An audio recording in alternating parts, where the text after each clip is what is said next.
again, Gargoyle Nation. As always, I'm your host, Desi C. And yes, we are finally on to episode 3 of the series. This is its review. And to kick it all off, finally, after 2 episodes of saying she was going to find out what's happening on top of the Erie building, Elisa finally made it into the Erie building. We finally reached that. I do love her line of must have a heck of a heating bill. And did you also notice, at least in Awakening, Xantos' ponytail has a habit of floating. It happens more than once. There is the main one right before Goliath wakes up, but that happens a couple times. But anyway, the remaining members of the Wyvern clan find themselves quickly adjusting to the modern world in this episode. The trio go and explore the kitchen while Hudson discovers the easy chair and the TV with Bronx. Although I will notice, because a lot of people kind of nitpick at this, that Broadway opens the freezer door, no problem. And then when he's locked in, both Lexington and Brooklyn can't open the door. I'm going to chalk it up to the difference between a human closing the door and a gargoyle using the door. Maybe it was just, really sealed in there. I don't know. But that's what I'm going with. Shout out, of course, to the animators on this episode, to those specifically who worked on Elisa's flashlight. The flashes as the beam moves across the screen to the audience, and just that chef's kiss on that one. It's just beautiful. I've always loved it. Elisa, she does end up meeting Bronx, and also proceeds to lose the first of many guns, followed quickly by meeting Goliath and falling off the castle and being rescued. Great way to make friends, right? But I do love how as she's falling, so obviously she's terrified of her impending death. And as she's looking up, she's terrified of this creature that's, falling towards her, and very confused at the relief of being saved, and also terrified of being saved because it's this creature that's coming at her. I just love the juxtaposition of this scene. And also, like, the pan that they do from toe to head of Goliath as she takes him in. If I remember correctly, the animation was originally going to go from head to toe, but they found that it had more of an impact if they went toe to head, which, you know what? I don't disagree. I think that was a good call to change that one. And so she takes him in, get your minds out of the gutter. And they have this conversation, and there's more than one of you, and just the sigh, the heavy sigh, and the barely. That is some beautiful one-word acting there from Keith David, and it's the reason why he's considered one of the greats. Like, that's just barely. And remember, he's telling this to a human. This is literally the species that destroyed his clan. I do love how in this episode, you can tell Goliath is learning, and he's been talking. The way he pronounces detective, is a completely foreign word to him. And I just love how he, sounds it out essentially. He's trying to still figure out what this word is, and love it. And so, yes, also in this episode, Xantos tells Goliath that the people that attacked them, they stole 3 discs from him, and they work for a company called Cyberbiotics. And he asks, of course, Goliath and the clan for their help in retrieving the discs before they decrypt, before they're decrypted, before they, translate the spells. And Goliath's amazement at seeing the living tapestry, the TV screen. But I also love how, it's a living tapestry and nothing on the screen is moving. I've never actually noticed this. I, of course, rewatch the episodes before I do these reviews, so it's fresh.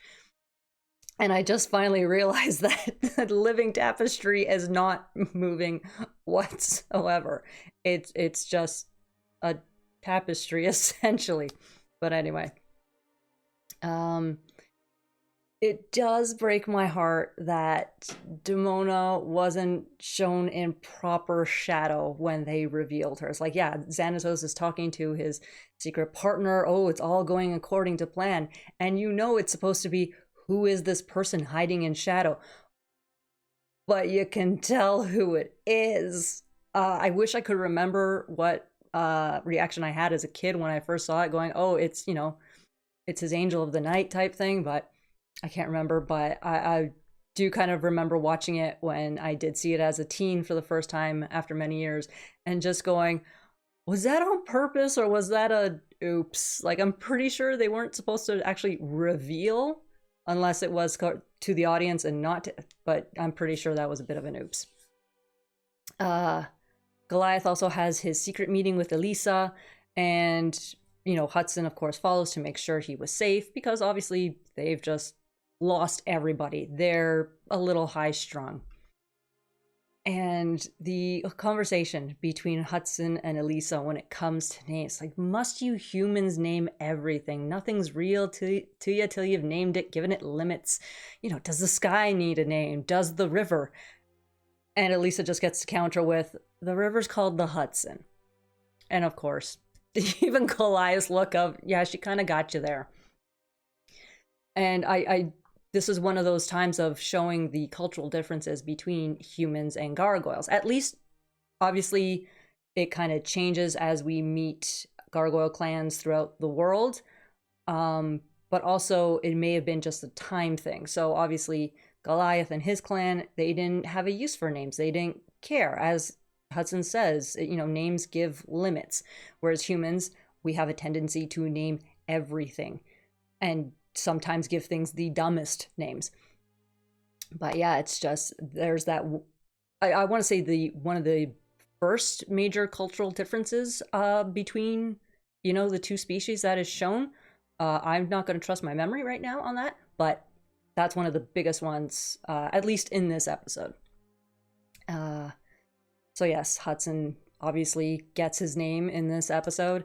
And the look he gives to Goliath and Elisa when Goliath picks her up so that, they can go explore the city and just oops. Hudson also in this episode discovers rock and roll, and I don't think he liked it given the reaction. Also in this episode, Goliath saves our eventual favorite background humans, Margot and Brendan, who of course run away in fear. I love those two. They're just, when it comes to background characters, or just, characters that quickly need to be needed, I love them. Lexington startles Vinny when he wants to go check out his motorcycle. So Vinny crashes, runs away, and Lexington, of course, gets a hold of the motorcycle, tries it out, and immediately crashes it into a wall.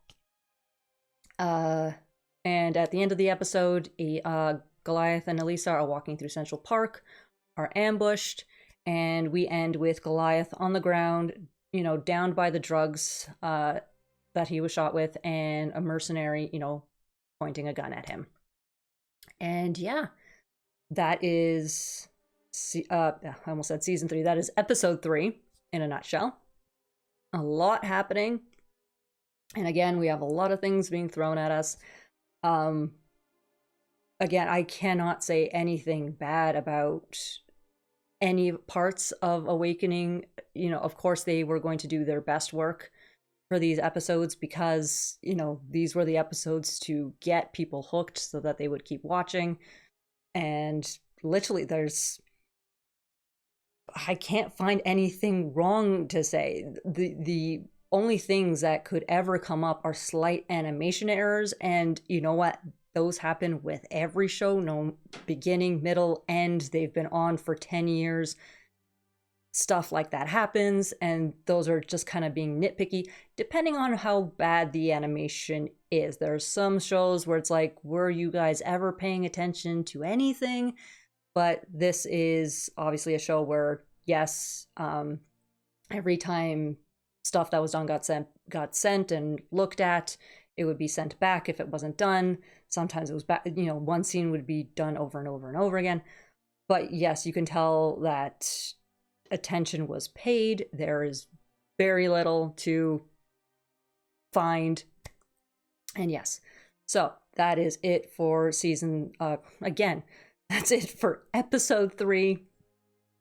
And as always, you know, check out the Patreon.